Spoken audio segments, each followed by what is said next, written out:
सभी किसान भाइयों को राम राम। मेरे YouTube channel expert organic solution में आपका स्वागत है। और आप आज इस वीडियो के माध्यम से किसानों को आने वाली मुख्य समस्याओं के समाधान के बारे में आप जानकारी प्राप्त करेंगे। अपितु पूरे भारत देश में ही नहीं, पूरे विश्व भर में भी इस समस्या का सामना करना पड़ता है किसान भाइयों को, जिस पे अधिकांशतः बहुत ज़्यादा खर्चा होता है। नेटसर्फ कम्युनिकेशन प्राइवेट लिमिटेड ने एक बेहतरीन इनपुट निकाला है, जिससे किसानों की मुख्यतः जो समस्याएं होती है, कीट समस्याएं, किसान कीटों से होने वाले नुकसान को रोकने के लिए बहुत सारी दवाइयों का प्रयोग करता है, जिससे उसके पौधे में ग्रोथ रुकती है, फ्लावरिंग ड्रॉप होती है, फ्रूट भी, फल भी काने होते हैं, टेढ़े मेढ़े होते हैं, क्वालिटी लेस होते हैं और उनकी मार्केट वैल्यू बिल्कुल जीरो होती है। तो आज किसान भाइयों के सामने ये समस्याएं आगे से नहीं आएंगी। इस वीडियो को देखने के बाद में कुछ समस्याएं, कुछ प्रैक्टिसेस किसान भाई शुरू कर देंगे। इंसेक्ट क्या होता है? इंसेक्ट इंग्लिश का एक नाम है। इंसेक्ट का मतलब कीट होता है। कीट दो प्रकार के होते हैं, जो इंसेक्ट और पेस्ट के रूप में जाने जाते हैं। इंसेक्ट जो होते हैं वो लाभदायी और हानिकारक दोनों प्रकार के कीट होते हैं। जो पेस्ट होते हैं वो सिर्फ और सिर्फ हानिकारक पेस्ट होते हैं, तो हानिकारक कीट होते हैं जो पौधे को नुकसान करते हैं। किसान भाई जितने भी रासायनिक खादों का जो प्रयोग करते हैं, रासायनिक दवाइयों का जो प्रयोग करते हैं, उससे लाभदायक कीट भी खत्म हो जाते हैं, जिसकी वजह से उनको फसल पे कीट प्रबंध करने के लिए बहुत सारा खर्चा करना पड़ता है। किसान भाई ये समझ लें कि कीट प्रबंध करना बहुत ही आसान एक तरीका होता है। कीटों की पहचान करने के लिए किसान भाई आसानी से पहचान कर सकता है।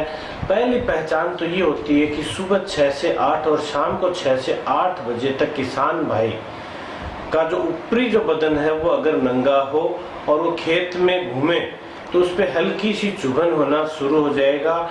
जितने भी जो इंसेक्ट हैं उनको काटेंगे, तो इसका मतलब आपके जमीन में, आपकी फसल के ऊपर कीट आ गया है, हानिकारक कीट आ गया है, जिसकी रोकथाम आपको करनी चाहिए। दूसरी पहचान कीट की जो होती है, कीट कई अवस्थाओं में गुजरता है, मतलब कीट की 7 अवस्थाएं होती हैं। सबसे पहली अवस्था कीट अंडे का रूप होता है, अंडे से लार्वा की कई स्टेप होते हैं, first step, second step, third step, fourth step. फिर कीट मध्यम कीट होता है, फिर कीट काटने वाली अवस्था में पहुंचता है। अडल्ट पोजीशन तक आने, वयस्क कीट बनने तक 7 अवस्थाओं से गुजरना पड़ता है।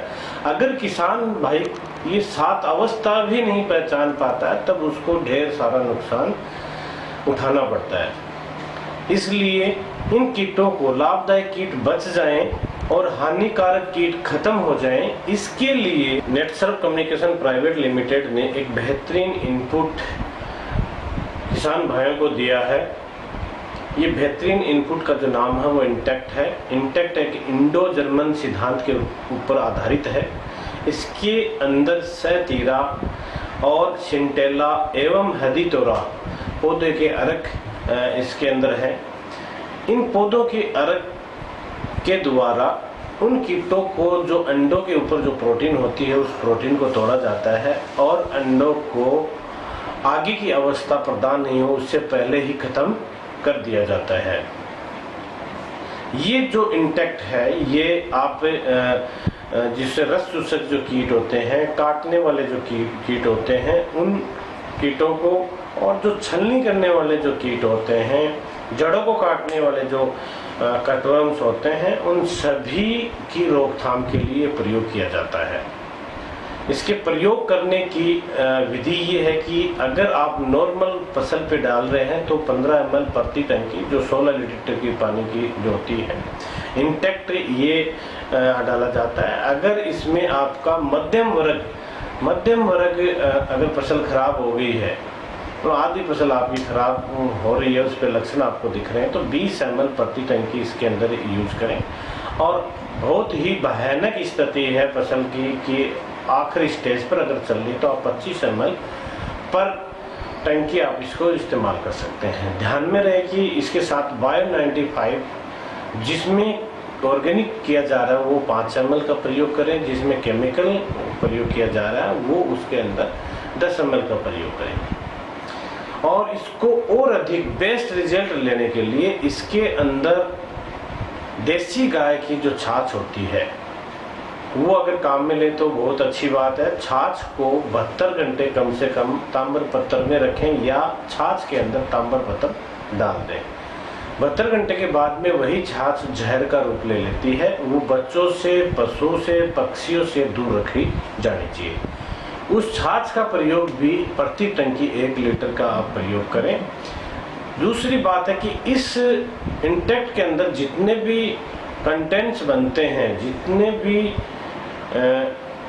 इंग्रेडिएंट्स होते हैं, उसको तोड़ने और जोड़ने के लिए आप देसी गाय का गोमूत्र को 500 ml से 1 लीटर तक प्रति टंकी में डाल सकते हैं।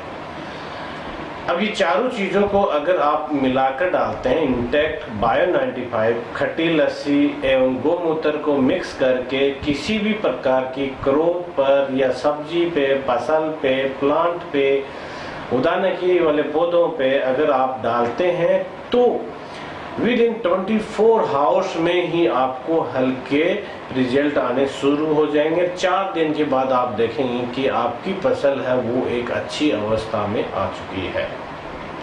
तो ये कीट का आक्रमण को कम करने के लिए, कीट की संख्या को कम करने के लिए आप इसका इस्तेमाल कर सकते हैं।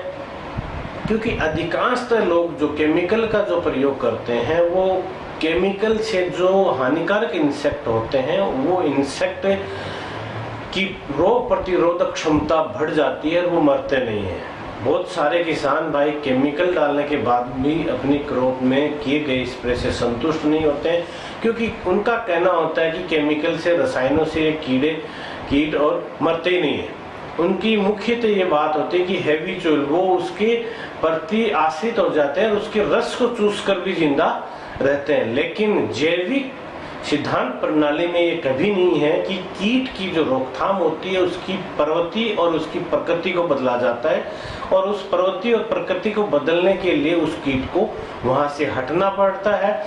और जब इन चीजों के प्लांट के स्ट्रेट अर्क उसके अंदर जाते हैं तो वो उस कीट की दिनचर्या को बदल देता है। तो इसलिए इस कीट में का जो है रोकथाम होने लग जाता है और वो आगे की जो पौधे की ग्रोथ है वो सुचारू रूप से चलती है। किसान भाइयों को मैं कहना चाहूँगा कि आप एक बार इंटेक्ट और बायो 95, बायो 99 किसी भी पदार्थ के प्रयोग करने से आपको बेहतरीन रिजल्ट मिलेंगे। मैंने यह रिजल्ट देसी मिर्च में भी देखा है और हरी मिर्च है उसके अंदर भी देखा है। बहुत ही शानदार रिजल्ट है इसका, और आप एक बार प्रयोग करने के बाद में इस कंपनी के प्रोडक्ट पे पूर्णतः विश्वास करेंगे। मैं और इसी रूप में मैं आगे आपको ये दिखाता रहूँगा कि जो हमारे इसके स्प्रे करने के बाद में जो बेहतरीन रिजल्ट हैं वो आपको दूसरे वीडियो में आपको देखने के लिए मिलेंगे। किसान की जुबानी सुनने के लिए मिलेगा कि मेरा कितना रोकथाम हुआ है। किसान भाइयों को इसी शब्दों के साथ मैं इजाज़त लेता हूँ। धन्यवाद।